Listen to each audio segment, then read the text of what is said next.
So probably we should start. My name is Valery Kravchuk. I obviously work for Percona. I'm working in support. And maybe just a couple of details about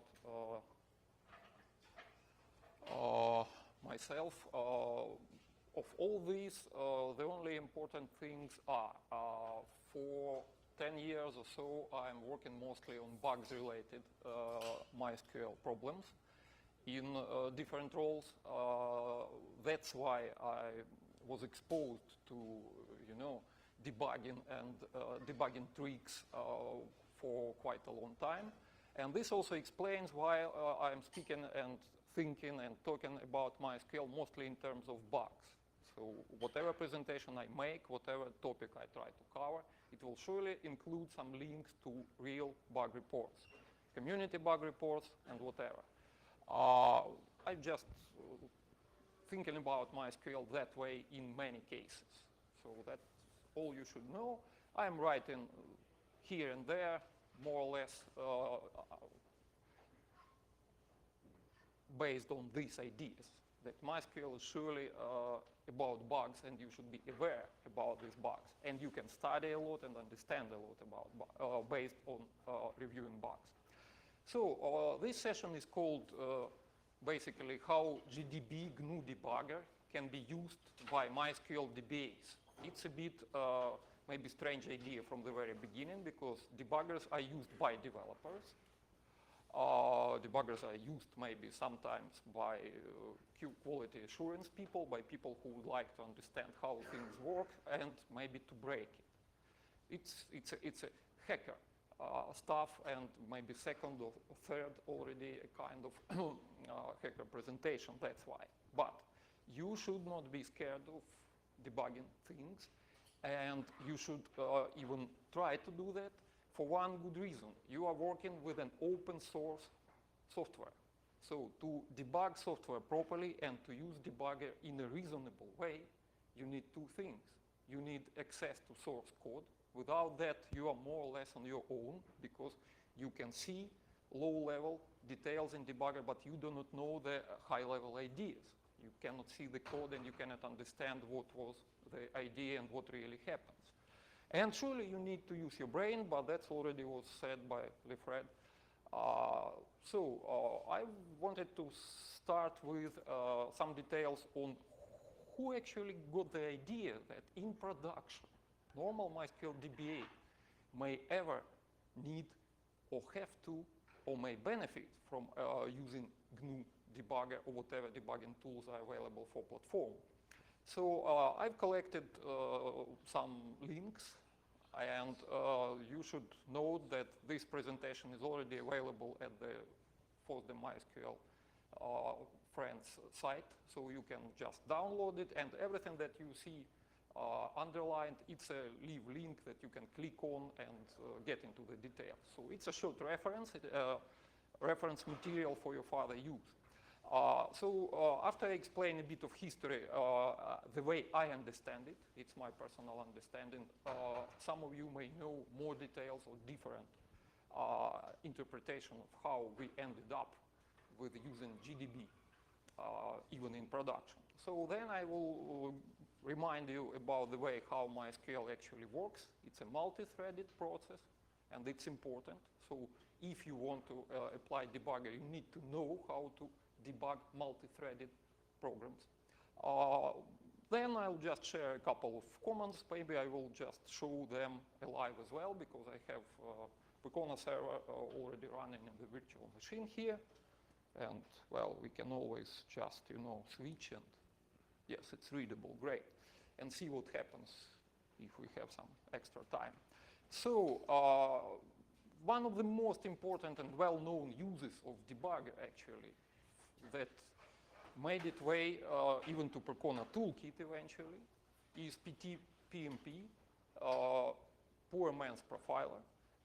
And PTPMP is just a useful and very important tool that was based initially on a single GDB command, and an idea that it can be applied to a server. So we will check a quick reference, of mostly complete reference of what poor man profiler is and how it works, as well as when you should really try to attach it to your live production MySQL server. When it's actually the only other thing you can do is just to restart it or kill it. So it's just about correct time to do that. I explained that you need to know the source code. Nobody can expect from even the best DBAs to know all the code base of MySQL, and it's not needed in most cases. But you need to know some basic things. You need to be able to search the code, understand the structure, and you need to know some data structures. Of them, surely you need to know global variables, and you need to know some parameters of some function calls, important one. And one of them is thread handle. So almost everything in MySQL, it's multi-threaded, it's based on specific thread. And you need to know thread structure. That's starting point for all your further study that you can make. So I will share also some real-life cases, links, and then if we have time, we can try to play or maybe even discuss. So for me, historically, the use of GDB in production started with the guy whom you should know well. His name is Domas Mituzas. He is a well-known MySQL hacker, and at the moment he worked at MySQL support with me.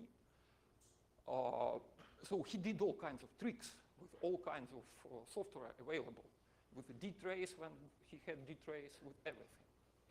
But one day he just published a blog post and then created a site and then started to use a very simple tool called Poor Man's Profiler that actually did one simple thing. It printed a backtrace of all the threads,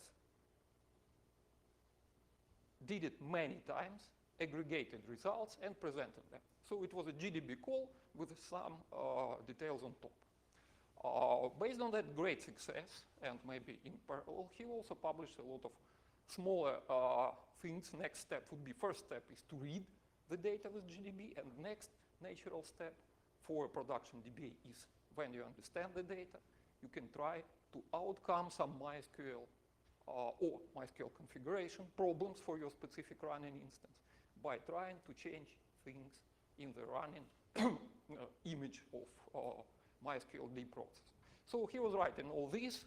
You can check these historical references, check them carefully, because many of them, or even most of them, other than Poor Man's Profiler, it's forever, they are outdated, and your real need for GDB depends to a large extent on the version that you use. If you work on different versions of MySQL, and if you are careful comparing and reading the manual, you probably noted that with time, there were fewer and fewer things that cannot be changed in MySQL at runtime. At 5.7, we will be able even to reconfigure and resize InnoDB buffer pool, for example. But in the older versions, many settings were read-only and required restart. So this is where you should immediately think and check the tricks. So, and many tricks are outdated because people, for example, tried to change max connections setting. It's not even needed anymore, it's dynamic. Some of the settings are still read-only, and that's why tricks might still apply. Also, please pay attention to this last link. When bad things happen, I should tell you from the very beginning, when you attach the GDB to a live MySQL D process, and then you detach from that process, bad thing may happen, like the process may remain in the state when it's not running. For example, it's traced at the moment.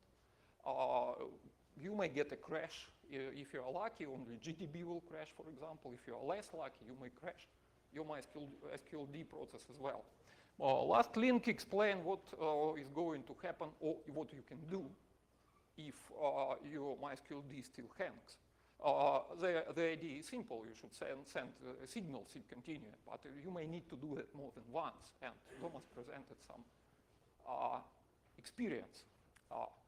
So as I told you, for me, the history is actually started with Domas, but it doesn't mean that he's the only one. Other well-known community members later stepped in.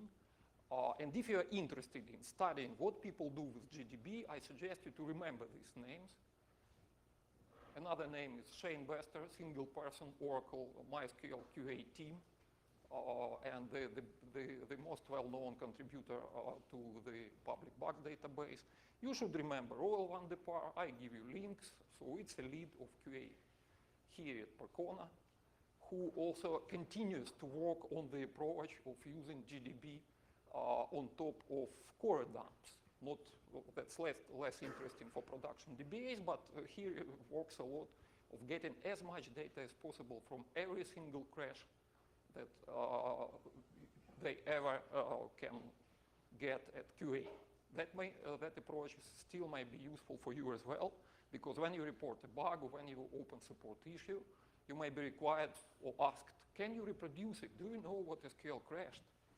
And if you do not help immediately, then you may be required, for example, to provide a core dump if you cannot work on it yourself. And core dump may be really huge, and at least it will postpone some further actions, while with crash and statement, for example, you can get immediate workaround, like some hint or some settings magically changed and stop crashing. That works.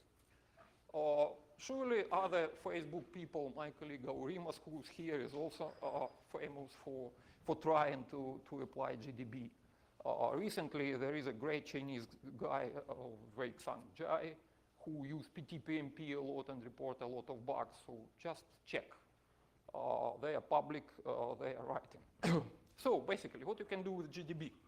You can get a backtrace sequence of calls in each of MySQL threads, either from the core dump or from a live process that you attach to. This is easy.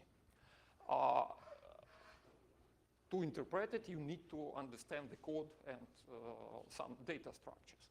You can jump from one thread to the other. There are many threads running. If we skip things like multi-thread pools, then we should assume that each connection to MySQL is a separate thread. And beside that, there are many background threads, often dozens of them. So you can switch to any of these threads and print local variables, check local variables, print whatever. In some cases, you can go as far as to print structured variables. So if you know GDB well, you may point out specific item of specific structure in specific frame even without referencing, like that command shows. If you are just looking, you can print everything. You should use commands like info locals, for example, or info variables, and see what's there. Be ready to get screens and screens of output. But that's also the way to start.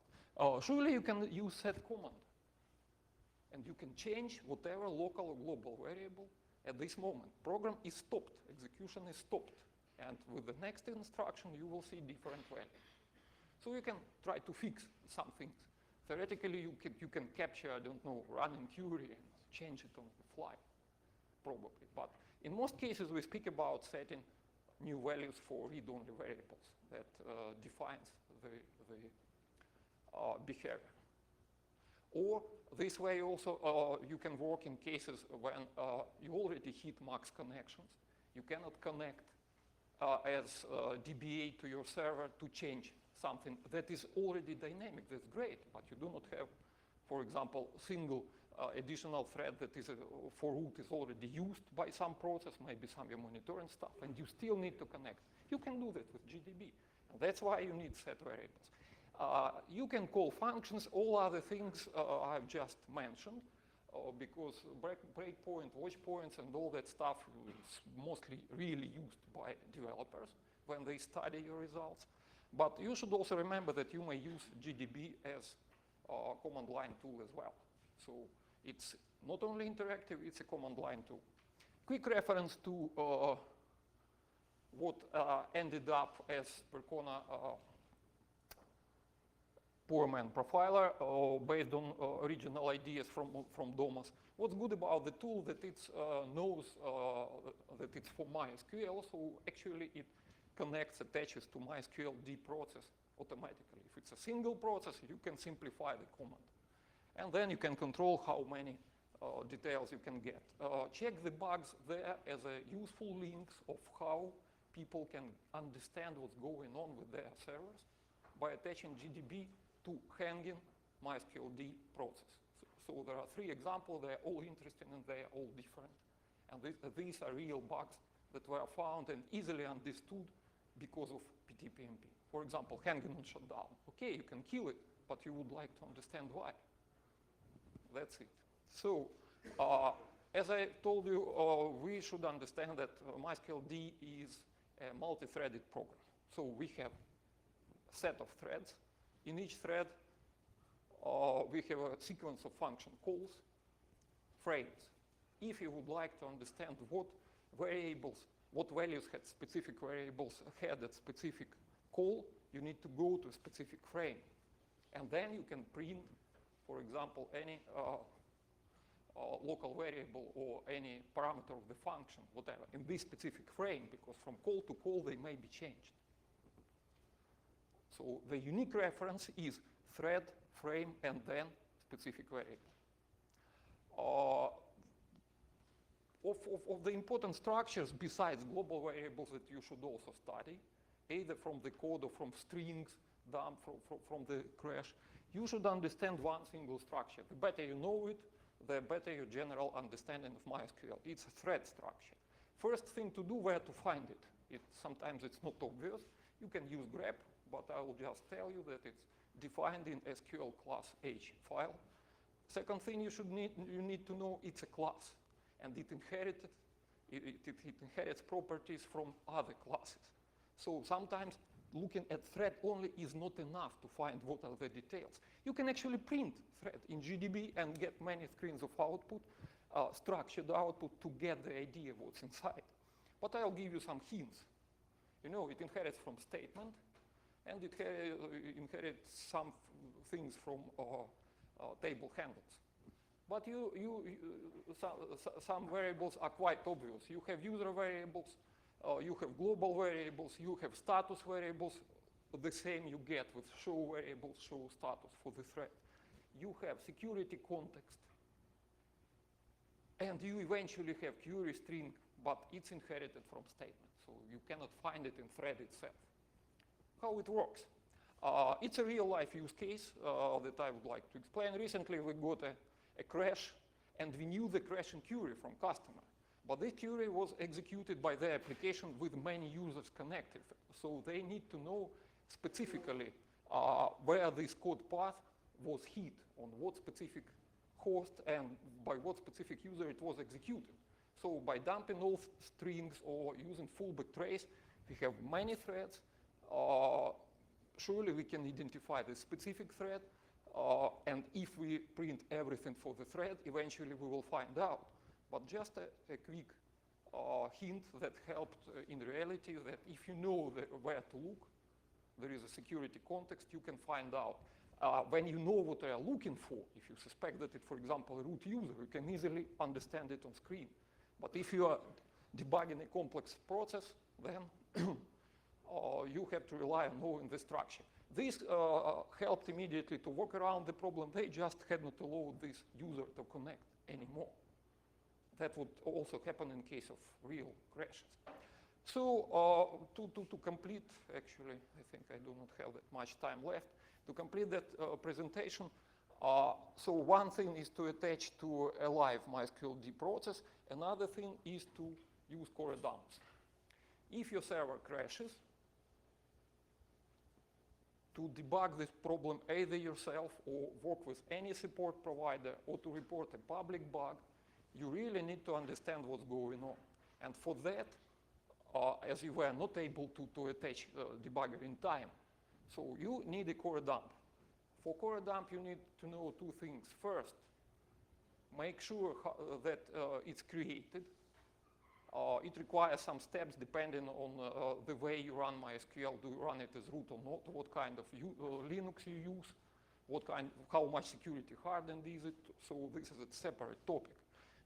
Where core dump is created. So as soon as you have a core dump, you can just, you will be required to get a backtrace either with all the variables or not. The results will be easier to interpret or harder to interpret depending on what build of MySQL you use. Does it have symbol table or it's stripped or not? But it's like not your problem.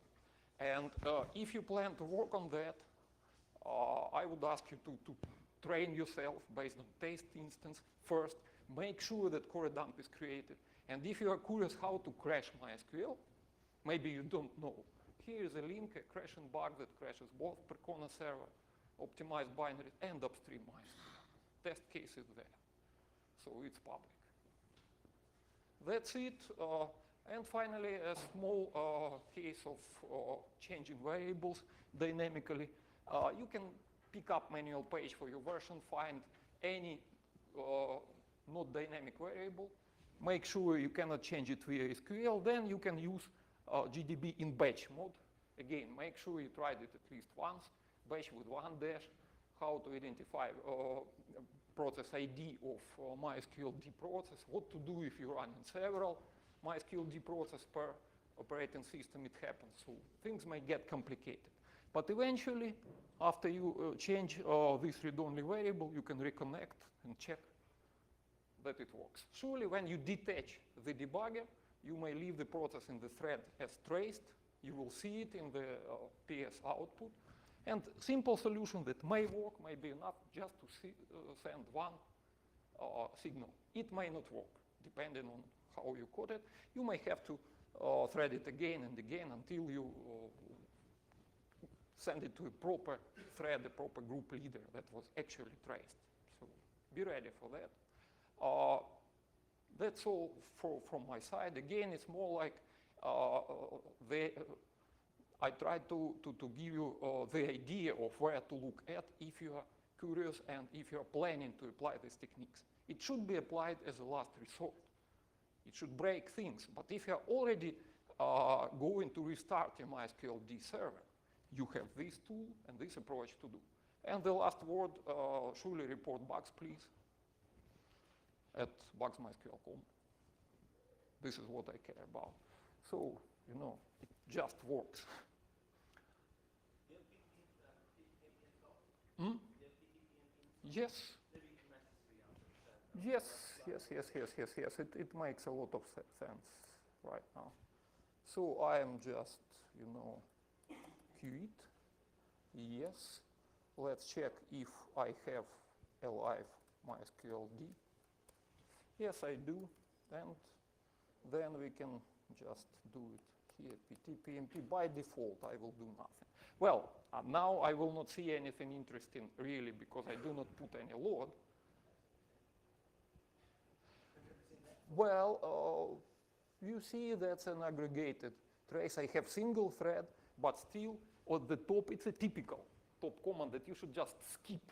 It's background threads of InnoDB that are doing asynchronous IO calls all the time. But here, sigwait, select, we are waiting for further connections and we are doing things. As soon as we have some SQL, my favorite SQL is benchmark function. Benchmark. I don't know, 2 plus 2, things like that. All right. So while it benchmark, it's a universal way to understand. Well, probably I've mixed the arguments because it cannot be too fast. Yes, right, so now it works. When benchmark is fast, MySQL will be fast on this machine. If it's slow enough, single thread performance matter. Then whatever you do, it will be slow. It will not scale. So it's like a basic fact. What you can see at the last row, you can see that benchmark function is called. This is, again, obvious. If we have multiple threads, we can aggregate it that way. What's interesting that it just works by default. PTPMP was created and modified by Baron Schwartz based on original script, some AVK and shell foo applied on top. And that's why it's easier to apply than original script from DOMOS. But it's still also widely applied. Some people may be scared of the word percona in PTPMP. Yep, thank you very much. Sorry.